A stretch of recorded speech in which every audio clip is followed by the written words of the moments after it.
Om Shanti. Good morning प्यारे बाबा के 30 जनवरी 2023 के अनमोल महावाक्य सुनते हैं। मीठे बच्चे, तुम ईश्वरीय संतान हो। तुम्हारा यह अमूल्य जीवन है। तुम्हारा ईश्वरीय कुल बहुत ही श्रेष्ठ है। स्वयं भगवान ने तुम्हें एडॉप्ट किया है। इसी नशे में रहना है।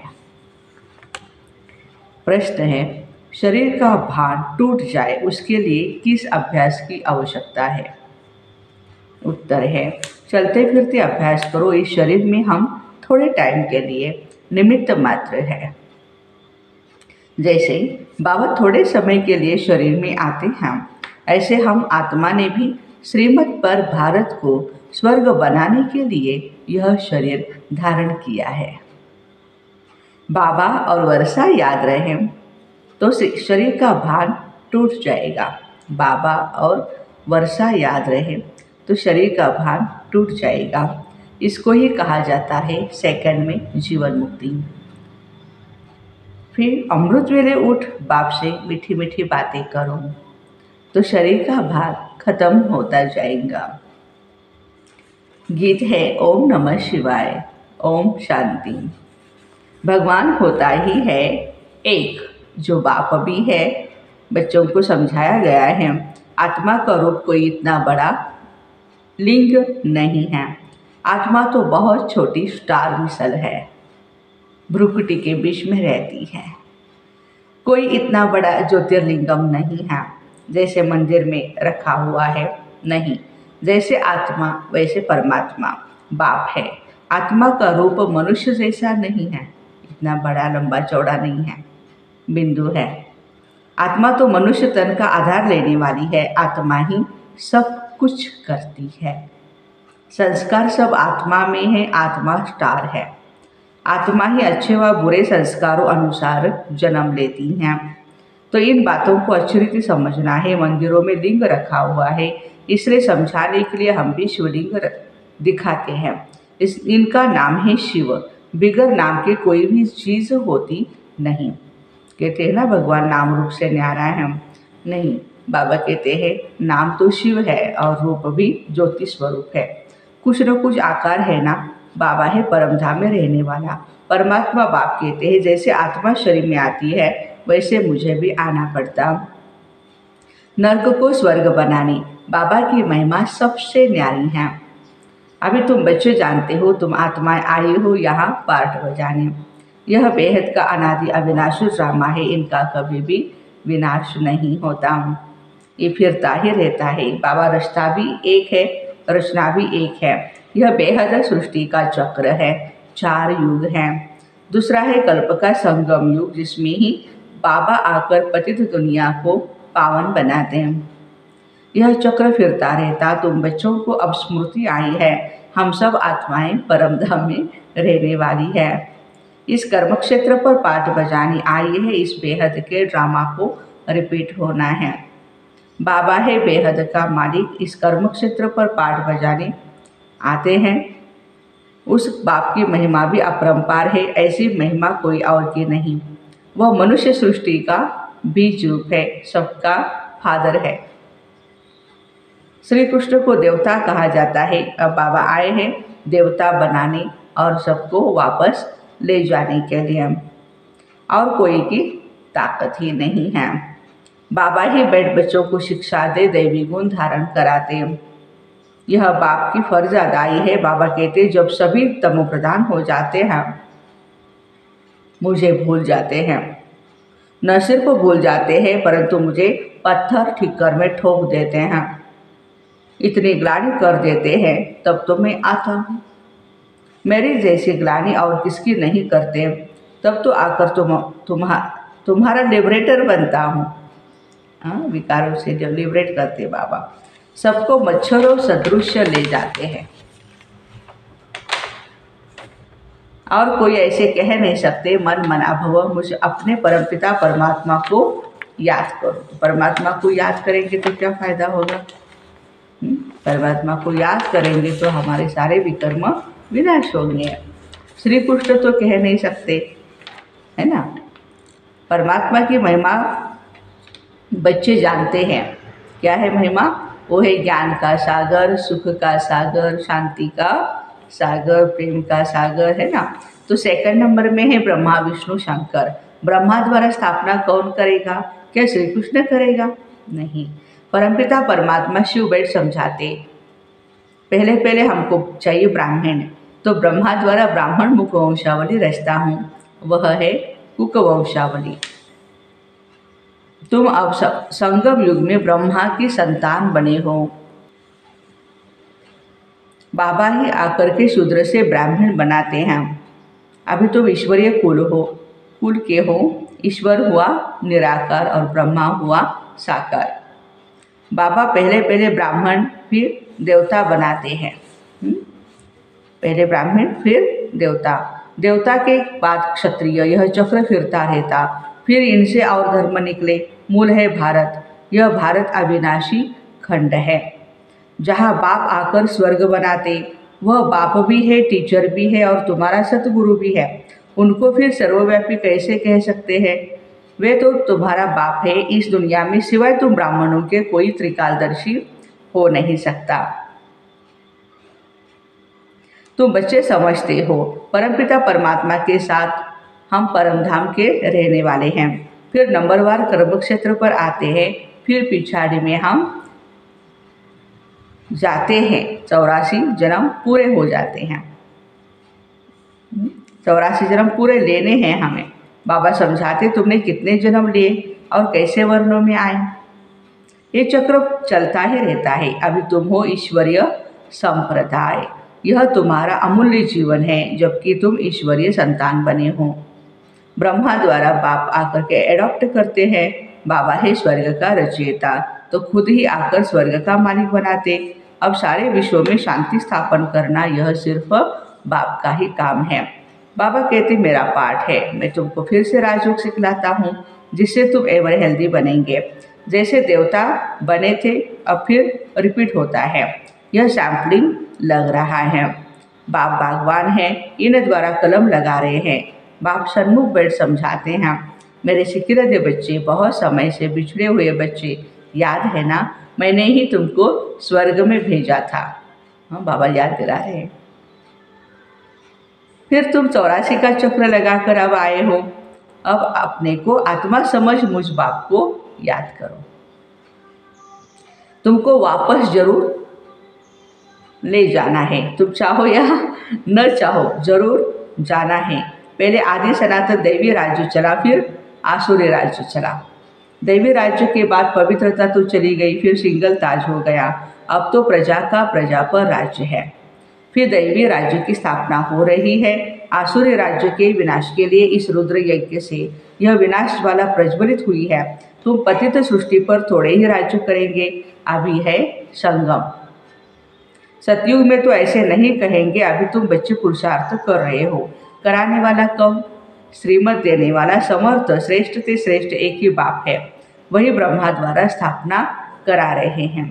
बाबा कहते हैं मैं भारत का मोस्ट ओबेडेंट सर्वेंट हूँ। भारत को स्वर्ग बनाता हूँ। यथा राजा रानी तथा प्रजा सब सुखी रहते हैं, नेचुरल ब्यूटी रहती। लक्ष्मी नारायण को देखो कितने सुंदर है। हेवनली गॉड फादर है, हेवन स्थापन करने वाला।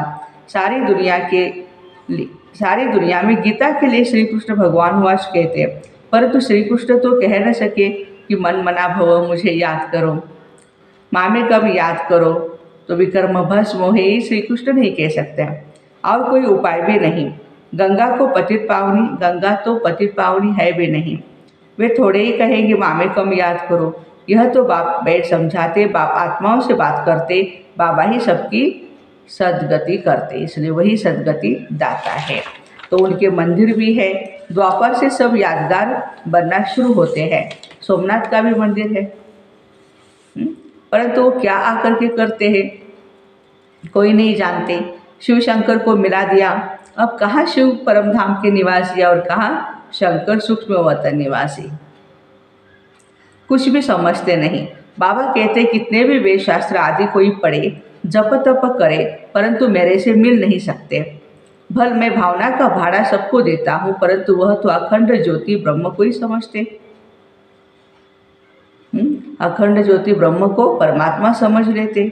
ब्रह्म का साक्षात्कार हो परंतु उससे कुछ भी हासिल नहीं होगा। कोई को हनुमान का, कोई को गणेश का साक्षात्कार होता, वह तो मैं अल्पकाल के लिए मनोकामना पूर्ण करता हूँ। अल्पकाल के लिए खुशी रहती है, परंतु फिर भी सबको तमो प्रधान तो बनना ही है। चाहे सारा दिन गंगा में जाकर बैठ जाए तो भी तमो प्रधान सबको बनना है। बाबा कहते हैं बच्चे पवित्र बनो तो पवित्र दुनिया का एक ही जन्मों के लिए मालिक बनेंगे, और कोई सत्संग नहीं जहाँ इतनी प्राप्ति हो। बाबा आकर राजयोग सिखलाते तो कितना श्रीमत पर चलना चाहिए, पढ़ाई पर ध्यान देना चाहिए। बाबा श्रेष्ठ से श्रेष्ठ मत देते, श्रीमत से भारत को स्वर्ग बनाना है। तुम्हें ड्रामा के राज को अच्छी तरह समझना है, पुरुषार्थ करना है, पुरुषार्थ कर ऐसा लायक बनना है। तुम बच्चों को नशा होना चाहिए, हम बाबा के साथ स्वर्ग की स्थापना करने आए हैं। हम वहाँ के रहवासी हैं, इस शरीर में हम निमित्त मात्र है, थोड़े टाइम के लिए। बाबा भी थोड़े टाइम के लिए आए हैं, इस शरीर का भान टूट जाना चाहिए। अपने बाप और वर्षे को याद करो, इसको ही सेकंड में जीवन मुक्ति कहा जाता। बाबा कहते हैं मैं आया हूँ सबको वापस ले जाने, अब तुम अपने को आत्मा समझ सवेरे उठकर बाबा को याद करो, उनसे बातें करो। तुम जानते हो हमारे 84 जन्म अब पूरे हुए, अब हम ईश्वरीय संतान बने हैं, फिर दैवी संतान, फिर क्षत्रिय संतान बनेंगे। बाबा हमको विश्व का मालिक बनाते हैं। बाबा की बैठ महिमा करो, बाबा आपने तो कमाल की, कलब कलब आकर हमको पढ़ाते हैं। बाबा की बैठ महिमा करो। बाबा आपका ज्ञान तो बड़ा वंडरफुल है। स्वर्ग कितना वंडरफुल है, वह है जिस्मानी वंडर्स, यह है रूहानी बाप का स्थापन किया हुआ वंडर, स्वर्ग, हेवन। हाँ, बाबा आए हैं, इसलिए आए हैं श्री कृष्ण पूरी स्थापन करने के लिए। इन लक्ष्मी नारायण ने यह प्रारब्ध कहाँ से पाई? बाप द्वारा। जगत अम्बा जगत पिता के साथ बच्चे भी हैं। वे है ब्राह्मण, जगत अम्बा तो ब्राह्मणी थी ना, वह है कामधेनु, सबकी मनोकामनाएं पूर्ण कर देती है। यह जगत अम्बा ही फिर स्वर्ग की महारानी बनती है। कितना वंडरफुल राज है। यह बाप अपनी अवस्था को जमाने के लिए भिन्न भिन्न युक्तियां बताते रहते। रात को जागो मनामृत वेले, बाबा को याद करो तो अंतमति सोगति हो जाएंगे। अगर पूरा पुरुषार्थ होगा तो याद ठहरेगी, पास विद ऑनर हो जाना है। 8 को ही स्कॉलरशिप मिलती है। सब कहते हैं हम लक्ष्मी नारायण को वरे तो पास होकर के दिखाना है। अपने को देखना है, मेरे में कोई बंदरपना तो नहीं, उसको निकालते जाओ। देखो सारे दिन में किसी को दुख तो नहीं दिया, क्योंकि दुख देना ही तो बंदर का ही काम है। बाबा है सबको सुख देने वाला, बच्चों को भी ऐसा ही बनना है। सुखदाता के, सुख सागर के हम बच्चे हैं, मास्टर सुख सागर। मनसा वाचा कर्मणा से कोई को भी दुख नहीं देना है। एक तो दुख नहीं देना है, माने सबको सुख देना है। सच्चा सच्चा रास्ता बताना है। वे है हद के बाप का वर्षा, यह है बेहद के बाबा का वर्षा। सो तो जिसको मिलता होगा वही बताएंगे, जो अपने धर्म के होंगे उन्हों को झट टच होगा, वो आएंगे यहाँ। बाबा कहते फिर से दैवी स्थापन करने, दैवी धर्म की स्थापना करने में आता हूँ ब्रह्मा के तन में। तू बच्चों की बुद्धि में है, अभी हम ब्राह्मण हैं, फिर देवता बनना है। पहले सूक्ष्म वतन में जाकर फिर शांति धाम में जाएंगे, वहाँ से फिर नई दुनिया में गर्भ महल में आएंगे। यहाँ गर्भ जेल में है, इनको कहते हैं झूठी माया, झूठी काया, झूठा सब संसार।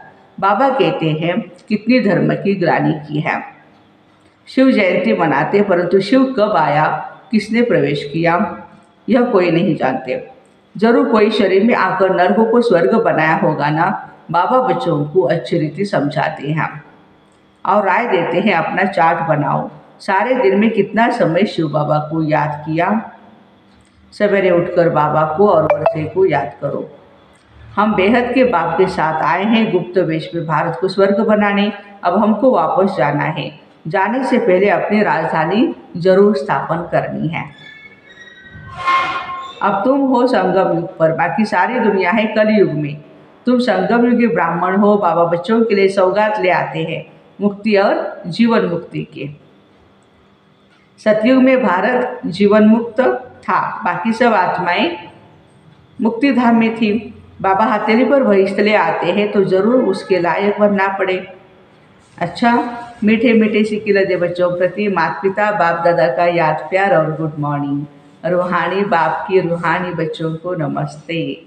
हम रूहानी बच्चों की रूहानी माता पिता बाप दादा को याद प्यार, गुड मॉर्निंग और नमस्ते। वाह बाबा वाह, शुक्रिया बाबा शुक्रिया। धारणा के लिए मुख्य सार है, सदा इसी नशे में रहना है। हम बाबा के साथ स्वर्ग की स्थापना के निमित्त है। बाप हमें विश्व का मालिक बनाते। बाप समान सुख देने वाला बनना है। कभी भी किसी को भी दुख नहीं देना है। सबको सच्चा रास्ता बताना है। अपनी उन्नति के लिए अपना चार्ट रखना है। वरदान, निमित्त और नम्रचित की विशेषता द्वारा सेवा में फास्ट और फर्स्ट नंबर लेने वाले सफलता मूर्त भव। निमित्त और नम्रचित की विशेषता द्वारा सेवा में फास्ट और फर्स्ट नंबर लेने वाले सफलता मूर्त भव। सेवा में आगे बढ़ते हुए यदि निमित्त और नम्रचित की विशेषता स्मृति में रहती है तो सफलता स्वरूप बन जाएंगे। जैसे सेवाओं की भागदौड़ में होशियार हो, ऐसे इन दो विशेषताओं में भी होशियार बनो। कौन सी दो विशेषता? निमित्त भाव, नम्रचित। इससे सेवा में फास्ट और फर्स्ट हो जाएंगे। ब्राह्मण जीवन की मर्यादाओं की लकीर के अंदर रहकर स्वयं को रूहानी सेवाधारी समझकर सेवा करो तो सफलता मूर्त बन जाएंगे। मेहनत नहीं करनी पड़ेगी। आज का स्लोगन है, जो बुद्धि द्वारा सदा ज्ञान रत्नों को धारण करते हैं वही सच्चे होली हंस हैं। जो बुद्धि द्वारा सदा ज्ञान रत्नों को धारण करते हैं वही सच्चे होली हंस हैं। तो ऐसे निमित्त और नम्रचित की विशेषता द्वारा सेवा में फास्ट और फर्स्ट नंबर लेने वाली सफलता मूर्त भाई बहनों को ओम शांति। Have a nice day.